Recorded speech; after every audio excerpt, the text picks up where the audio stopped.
Welcome to another episode, Shit Sports Talk, and welcome to Week 11, 2024 college football season. That's right, Week 11.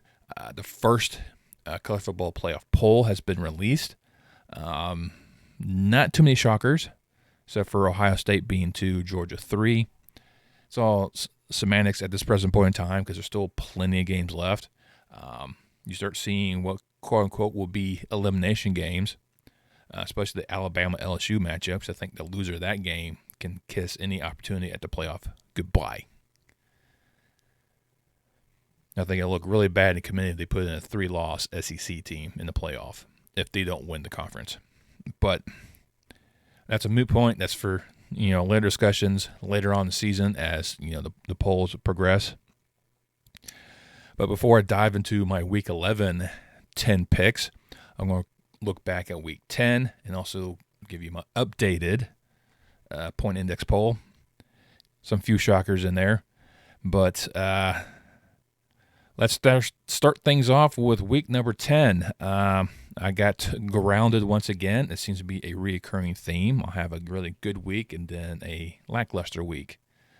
And I went 5-5.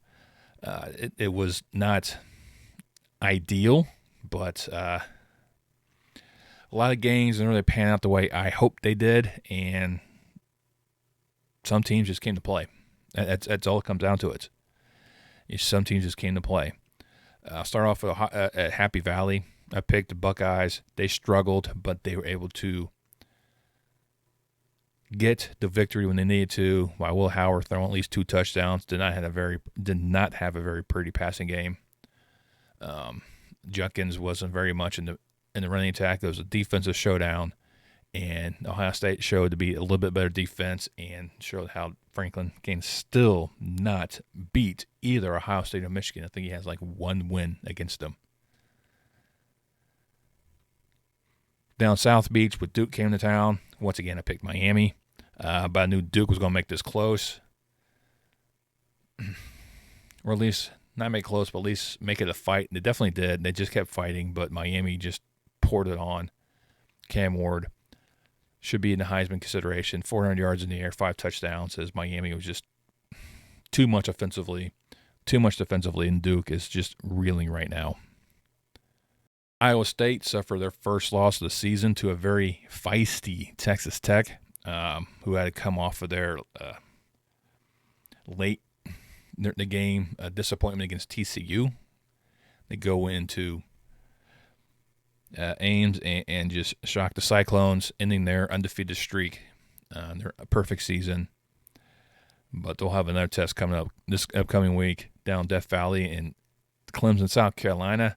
The Cardinals came in there to play, and they racked up the points early. By the time it hit the fourth quarter, it didn't really matter. Clemson made it look a little closer than it was, but it was all Louisville all day long. Giving me my second loss of the week. Over in Dallas, where SMU played host to Pittsburgh, I picked Pitt because they always had this tenacity to always come back when they're down. But they were down a lot. 31-3 was the halftime score. That was a lot to ask for Pitt to come back from. SMU showed up with their defense. The offense was clicking. And in the miscues they had against Duke, definitely did not rear their head in this game. They said, all right, we've had our outlier game. It's time to get focused. Even though we won that game, it wasn't what we are. And they continue to make a perfect run in ACC play as they were just routed Pitt 48-25. Give me another loss. Over there in Arkansas, Ole Miss came to town and just lit them up. I mean, there's 35-10 at half, and they just poured it on that third quarter as well, adding 21 more points to it. Finally ending with 63 points. Dart had a phenomenal game, over 500 yards passing, 6 touchdowns. As Ole Miss is still trying to keep their playoff hopes alive because they're on the outside looking in and have a huge date coming up with Georgia, which will really test if they can get there. Then we had the Champaign as the Illini were playing host to Minnesota. This is one I picked, the Illini. And they went back and forth. I mean, it was a very hard-fought game. It's just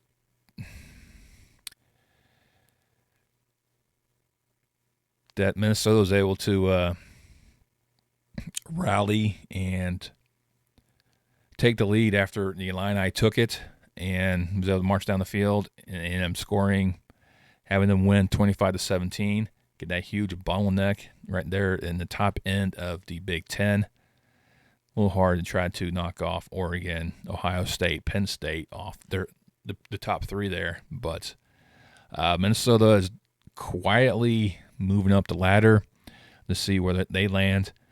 I don't think they make it a trip to the Big Ten championship game, but they definitely will challenge those up top and test them. But yeah, this definitely was another loss I was not expecting. Up in the Dome in Syracuse, this game went overtime between the Orange and the Hokies. I picked the Hokies. Their defense just kind of collapsed that second half, allowed Syracuse to come back, send the game to overtime. Now, of course, the Ohio State transfer over there led them to a overtime winner, 38-31. Going 5-5. The Illinois game was definitely disappointing because, kind of root for the Illini. But, typical Illini football. We'll now go ahead, before we go over the next week's games, let's go ahead and look at my top 25. Okay, kick things off with number 25, Arizona State returning up 4. Syracuse comes back in with their overtime win against Virginia Tech, up 2. Colorado slips to number 19. Nothing against them. It's just how things kind of stack up. LSU drops 1. Army drops 1. Ole Miss jumps up 5 to number 20. Boise State up 3 to number 19. Clemson, after losing Louisville, dropped 6 positions to number 18. At 17, there's where Washington State kind of slid down to. K-State dropped 3 to number 16. A&M dropped from number 9 to number 15. Bama up 2. Tennessee's up 4 to number 13. Pittsburgh, with their loss, SMU, went from 5 to number 12. Penn State, I think, had the biggest dip, falling out of the top 10 for number 2 at number 11. As we head into the top 10, Iowa State still hangs in there at number 4, but only because of their position, I think, in the Big 12 overall. The Irish drop 1 to number 9. And believe it or not, I actually have a tie at number 7 between SMU and Texas. SMU up from number 15, Texas up from number 10. Georgia is there at number 6, coming up from 11. Ohio State rocks it up to number 5, coming up from 14. This is where mine kind of differs from everyone else. Number 4, I have Indiana. Number 3, I got Miami. I think they were like number 4 in the college football playoff poll. This is definitely another team don't count out because they will rack up points. I have BYU at number 2, once again, higher than everyone else's. Number 1 thing across the nation is Oregon. Let's just go ahead and start looking at week number 11. I picked 10 games. I went back and forth on a couple of these. Actually, cut back and forth on which games to cover. And I had 12 games originally, throwing it down to 10. Each of these teams, or at least have 5 wins or better. So it should hopefully give you a good mixture of quality teams. We'll start things off in the ATL between number 4, Miami, taking on Georgia Tech. Now, the rankings on here are the college football playoff rankings. Hurricanes undefeated. And Georgia Tech, I think, is no longer considered for ACC title consideration with 3 losses already in ACC play. But they can still play the spoiler, and they are very good at that. King right now, not very impressive numbers, but he has 8 touchdowns, only 1 pick. Cam Ward, like I said, he should be within a Heisman conversation. 29 touchdowns and only 6 picks. Rushing-wise, at both Martinez and Haynes are virtually identical. So the rushing attack should be the same. It's what can the defenses do and what can Miami's offense and aerial attack do. That is going to be the big difference.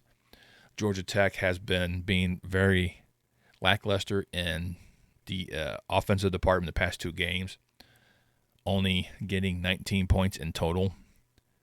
Defensive-wise, doing decent, but still coming up short.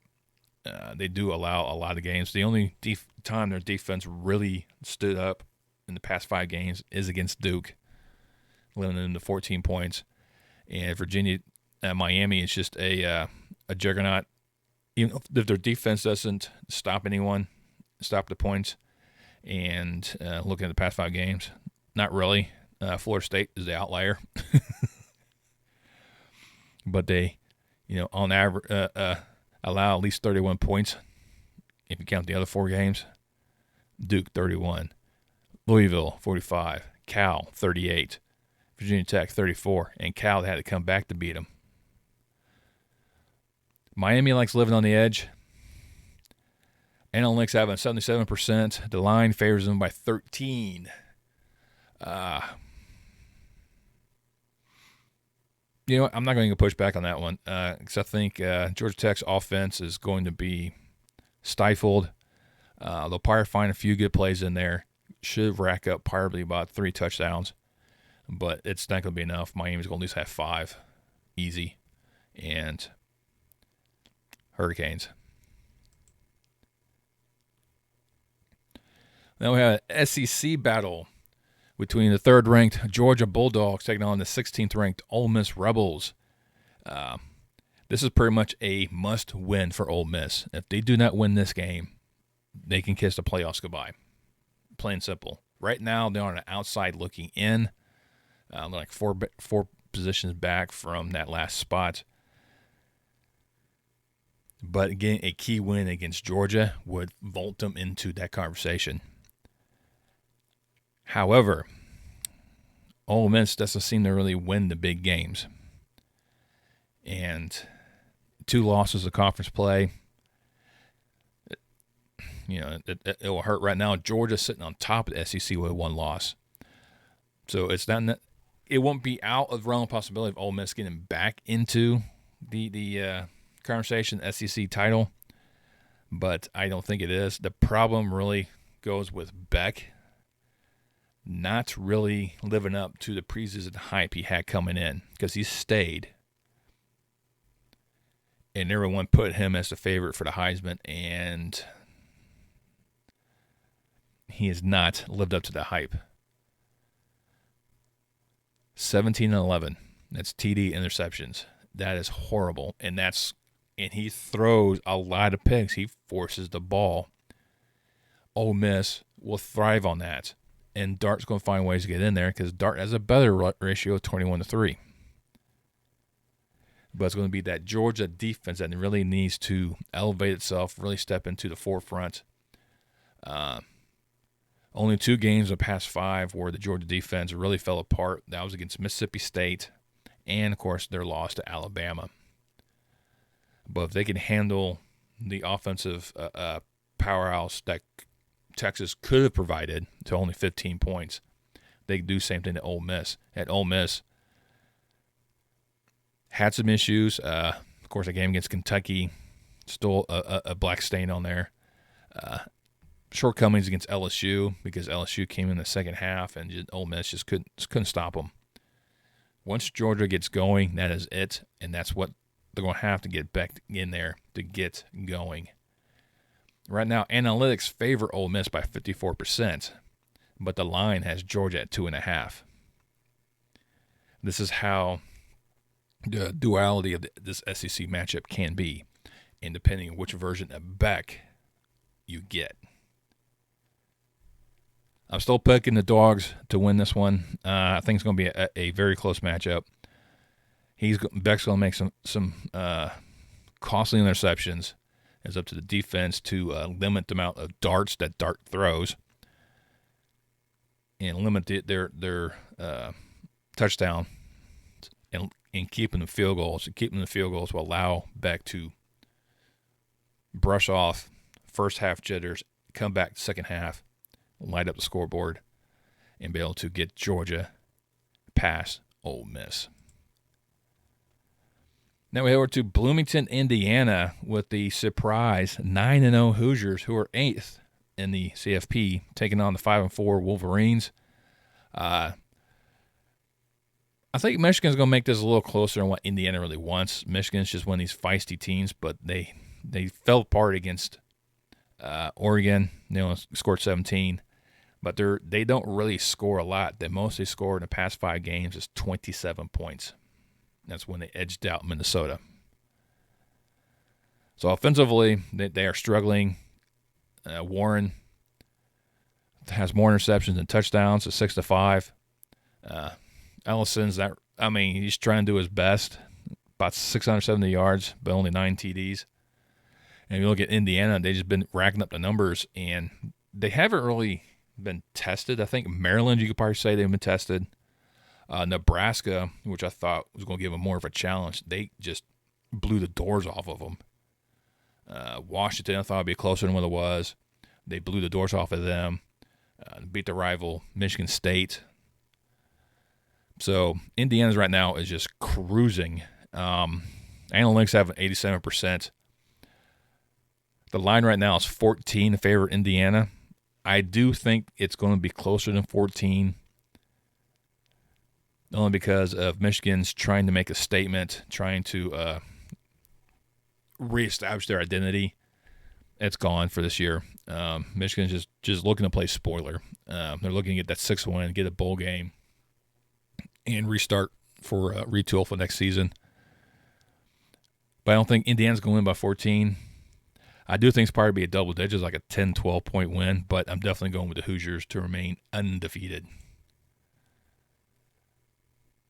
Now we're over to Blacksburg, Virginia, as the Hokies play host to 23rd-ranked Clemson. Coming in here, licking his wounds against Louisville, and Virginia Tech coming in here and licking his wounds against Syracuse. So they're both trying to stop a 2-game slide. This is going to be a test for both clubs. Klubnik is the better of the 2 quarterbacks with 21 touchdowns, 3 interceptions, and over 2,000 yards passing. Rushing-wise, I'll give it to Tutton and the Hokies, 950 yards rushing, 12 touchdowns. It's just which defense can actually step up. And Clemson's defense in the past 2 games has been lackluster, averaging 32 points in the past 2 games. They've given up. So can they strengthen that defense to keep Virginia Tech's offense kind of, muted a bit? Can Klubnik and Mafafa actually lead the Tigers offensively to get some good points?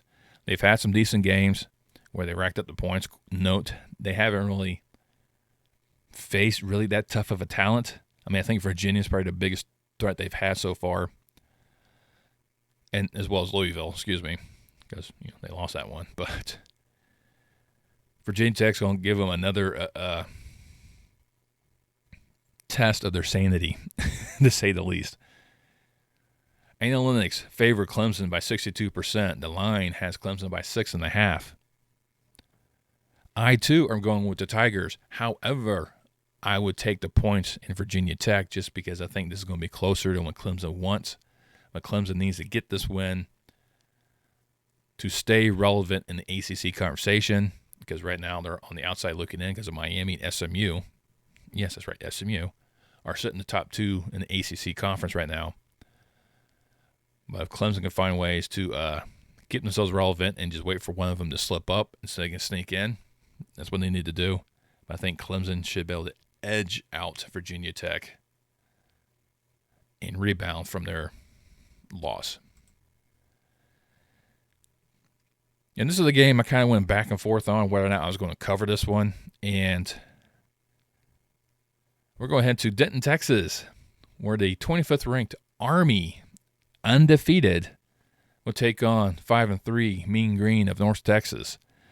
Just a dual threat, of course. With any service academy, you're going to have that with the quarterbacks because they're more run-centric than passing because of just how they operate. And he has 26 total touchdowns, with 19 of those on the ground. So North Texas got to find ways to try to bottle that type of option. But can the Army secondary withstand North Texas aerial assault? That's going to be key because Morris, 26 TDs, 8 picks, over 2,800 yards passing. It's going to be key with that one. Porter, not so much a huge factor running. I think the Army defensive front should be able to stop any rushing attack by the Mean Green. They're able to get to Morris. That will affect his timing with his receivers and really challenge how North Texas goes about this one. Right now, Army's analytically is favored by 63%. And looking at their past games, they've racked up a ton of points. The outlier so far has been Air Force. And if you look at North Texas, they cough up a lot of points. And it's getting worse and worse and worse as time moves on. But they still put up a lot of points themselves. So this is going to be a shootout between these two, I believe. I don't know if Army can withstand that type of aerial assault and type of offense that could put up points on them. This is going to be interesting. I mean, looking back at the last 5 games, the only game that had the same almost offensive output was East Carolina, and they beat them 45-28. As much as I want to go with North Texas on this game, upsetting Army, I do think Army is going to have is going to come in there struggle like they did against Air Force. Still find ways to put points on the board. Find ways to stifle North Texas, but North Texas is going to make this close.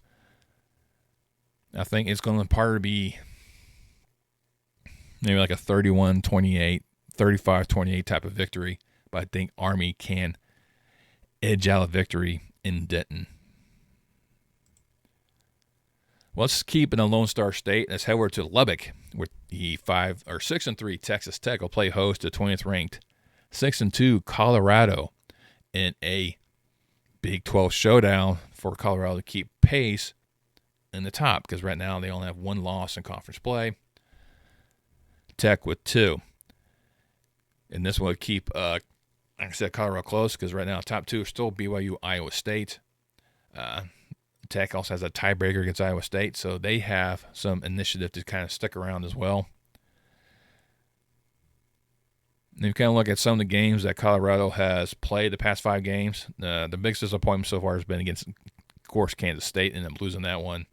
In Baylor, even though they won in overtime, but the fact that they went to overtime. And Cincinnati gave them a little scare. And for Tech, they had that embarrassment against Baylor, the letdown against TCU, and then they had that surprise win at Iowa State. And Tech wants to build upon that to keep themselves relevant. I mean, their games are very close. The past 5, they beat Arizona by 6, Cincinnati by 3. And Colorado blew out Arizona. 9-point victory over Cincinnati. So, a lot of things point towards Colorado because they've actually, in favorable matchups, Colorado's bettered Texas Tech in that aspect. Shadir Sanders, 22 TDs, 6 touchdowns, almost 2,600 yards in the air. Morton, 2,300 yards passer, 19 touchdowns, 5 interceptions. Sanders slightly better offensively. Running backs wise, Brooks is going to be a huge factor. He's a 1,000-yard rusher with 10 touchdowns. When Augusta only has 270 yards with 3 touchdowns. Colorado's more known as a passing team, and they have a very, very active defense, both on the front and the secondary. So to make things really difficult, having Hunter also play defensive back will be a huge factor for Colorado. So right now the Buffs are figured by 64% by ESPN Analytics and given a 3-point advantage in the spread. And I always have a hard time with Colorado games. I do, because every time I pick them, they tend to lose, and when I go against them, they win. And I don't learn my lesson because I'm going against them again. I really think this is going to be a close game. Defensive-wise, I think Colorado's definitely better, but can, Colorado offensively take care of some information as well and find ways to win. Because if Iowa State Texas Tech could go into Iowa State and beat them, they can beat anyone. And that's how they're going to look at this. It's going to be they're going to look at this look at Colorado as this juggernaut they have to beat. And they really do, because if they lose this one, they can also not consider them for the Big 12 title. And it's going to be a long season for the Red Raiders, but for the Buffaloes, can their defense really step up? They've had one game when it really did. They always seem to step up when it matters. That's what it counts.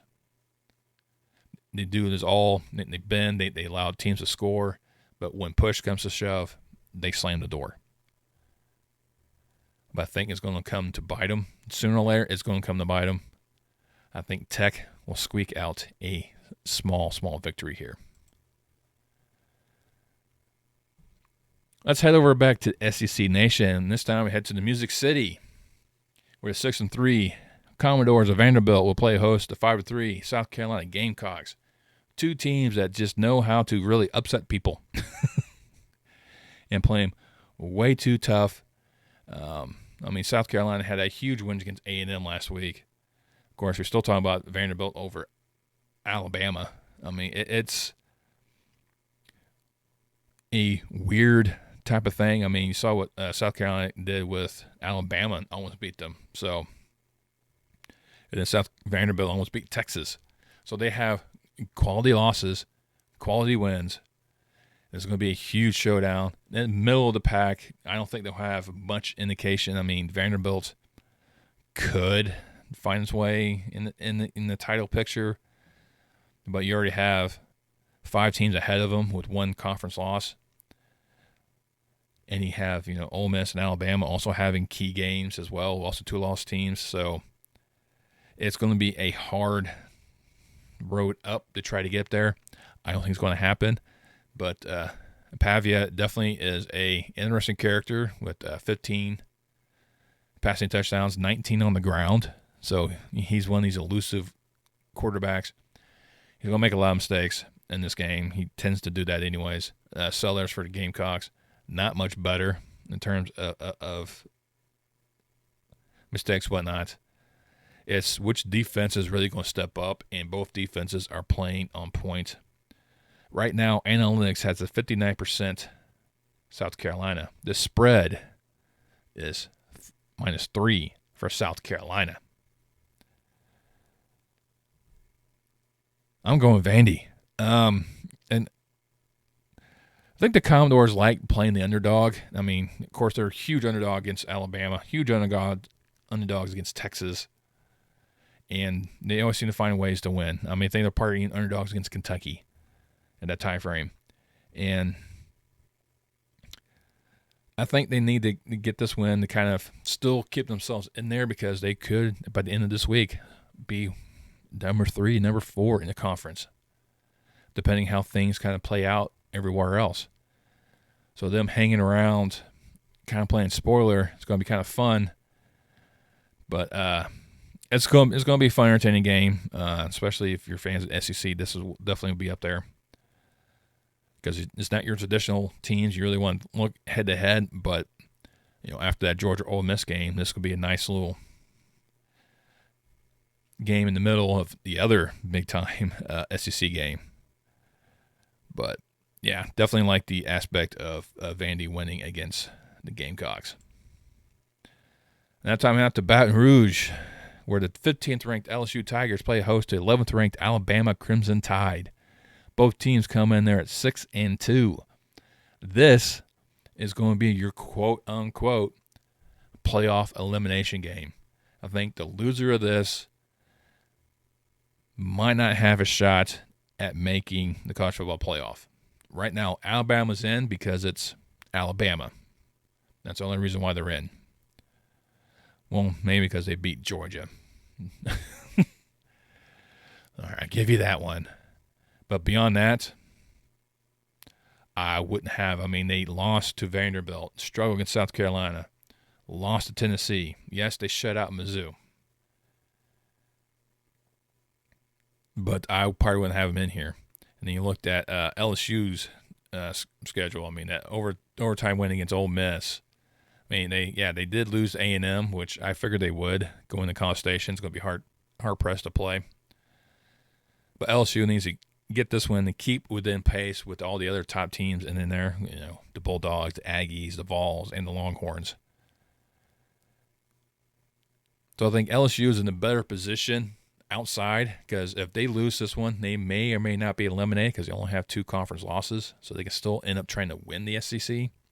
That's a long shot there as well.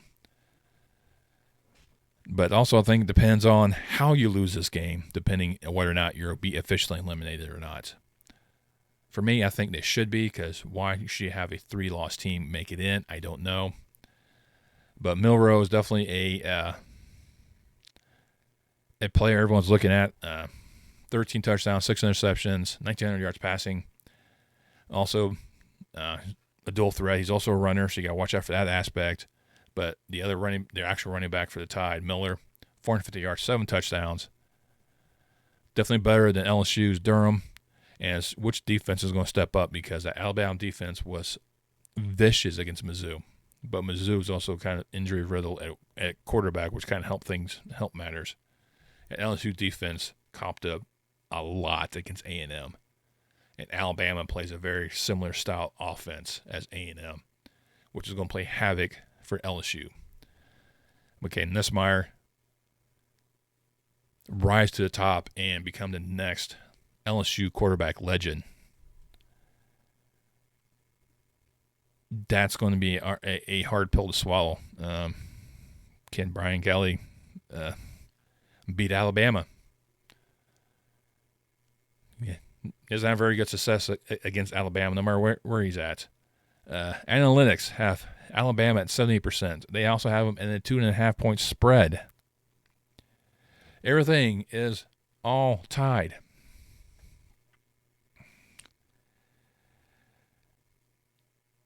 I think going on a limb. I will go on a limb. I will take LSU because they're playing at home. They're playing in Death Valley. If this was in Tuscaloosa, I think it'd be a no-brainer. But LSU is going to play at home. They're going to struggle. It's going to be like the Ole Miss game. I think this game will go into overtime. And they'll find ways to win at the end when it counts and knock off Alabama from playoff contention, more likely. But I will give it to the Tigers to win at home. And then we head up to unusual SEC matchup. Oklahoma taking home Mizzou. Missouri, 24th ranked, 6-2. Oklahoma, of course, no chances at anything except trying to get that 6th win for a bowl game. Mizzou, they're 2 losses in conference play, but they have a uphill battle to try to get up there. That shutout against Alabama really hurt and got dominated by A&M, so I don't see them winning these marquee games like that. And then you look at Oklahoma, and they've had issues as well. I mean, 3 straight conference losses and not in pretty decisive fashion. You know, is Arnold going to put up better numbers? 1,100 yards passing plus 12 TDs, 3 interceptions. Cook, 1,500 yards, 7 TDs, one pick. Which running attack's going to be better? I mean, Barnes is 577, and Noel has 503 for Oklahoma and Mizzou, respectively.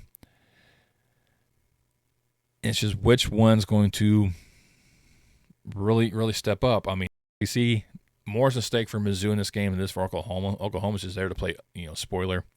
But looking at the last 3 games, they look terrible. I mean, they had that great bounce-back game against Maine. Typical SEC play. It's put a FCS school towards the end of the season. But analytics right now has a 59% Mizzou. They also have a 1.5% or 1.5 point spread as well. With this, I just don't like how Oklahoma's playing. But excuse me, quarterback play is better in this game than it was against Alabama. Mizzou should be fared a lot better. That's going to be one of the things you have to look out for, because even the coach said, they'll have their hands full with Oklahoma. I'll give the Mizzou edging out Oklahoma, probably by a field goal late, but this should be a somewhat entertaining game, especially if you're fans of these two. And we're going to end things back in Happy Valley, and once again, as the 6th-ranked Penn State Nittany Lions at 7-1 play host at 5-4 Washington Huskies. Washington has no dog in the fight in terms of the making it to the championship game for the Big Ten. They're part of that huge bottleneck that's at 3-3. They're just looking over the fence, see if they can get in there. Just too many teams ahead of them, especially when you get the top 2 dogs right now, Indiana and Oregon. And you're going to find out it's probably going to end up being Oregon and Ohio State. More likely to depend on that outcome later on in the year between Indiana and Ohio State. But anyways, back to the game at hand. Defensive-wise, Penn State has not been terrible. I mean, the most they have allowed is 20 points. Offensively, they struggle against Ohio State, against the defense of this. Washington does have abilities to do it. Will Rogers is kind of finding new life over there in the West Coast, much like what Bo Nix did when he left Auburn for Oregon. And Will Rogers, 2,200 yards passing, 13 touchdowns, 4 interceptions. Alar, 1,700 yards passing, 12 TDs, 5 interceptions, excuse me. It's going to be a running attack. It's going to be a huge factor, and Coleman has a huge advantage of that one. Almost 900 yards rushing compared to Allen's 530 yards rushing. It's going to be the defenses. That's what's going to come down to, is the defense, and can the offense take care of the ball and make the right plays and capitalize on opportunities. And analytics have Penn State favored at 87%. They also gave them a 13.5 point spread. I'll push back on the spread just because of some inconsistencies with the Penn State offense recently. So they're going to find, they struggle against Illinois. They struggle against Ohio State. Struggle against USC. I mean, they ended up winning in the end, but it was close. Kind of struggled a bit with UCLA. So there's some inconsistencies right now with the offense, which will allow Washington to stay in there, and that's not one thing you don't want. You don't want Washington to hang around in the game because they're going to find ways to win. But they also find ways to lose quite handily. And they've proven it against Iowa. They've proven it against Indiana, and they proved it against Rutgers. But we'll give it to Penn State, but I would take Washington for the points. Well, there you go. Those are my 10. A very unique 10 to look at. Other games on the docket was like Duke, NC State. But looking at that one, there wasn't much in play for those two. And the other one was Arkansas State, Louisiana, giving you a little Sun Belt flavor. But looking at that one, I think Louisiana is going to be probably more favored. They're also the other entity of the group that could make a splash. I doubt it, but they're probably should be inching closer to cracking that top 25 to continue to win. But hey, let me know down below what you think. Do you like how my poll is going, or do you like better the college football playoff? Speaking of college football playoff, are you happy with how the format's going to be? Do you think your team's going to be in it? Do you think this is actually going to be expanding? I know it's a little early to talk about that one, but you never know. I mean, they went from 4 to 12. I mean, I thought it was going to be like 4 to 8, but hey, we're all for it. I think the more the merrier. Well, not too many. But I think a 12, I think, is a decent number to really emphasize, all that, and especially how the realignment scenarios really create these very unique aspects, these really unique conference games like Ohio State, Oregon. Huge implication in playoffs, conference standing, so it's going to be a huge mess. But I think with the way the conferences are being set up and how the playoff is, I think in the end we're going to have a very good product. And that's what we want. We want to enjoy the game. The regular season still matters. You still have those elimination games in there. You don't have one loss and you're done like Notre Dame's fashion. They still have a chance to make it in there if they can win out.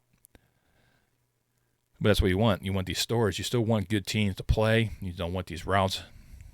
It's part of college football. Routes are going to happen. But little side mission there. But let me know what you really think coming forward. Do you like my picks? Do you don't like my picks? Which games I should have covered? Let's mix it up in the comments below. If you like what you're doing, you like the side ramblings I do sometimes, go ahead and hit the thumbs up. Greatly appreciate it. Another thing you can do is subscribe. Now, many of you subscribe. It doesn't cost you anything. You hit that subscribe button, click that bell icon, turn on notifications so you know next time I post any more content on my channel. And I'll see you next time on Chat Sports Talk.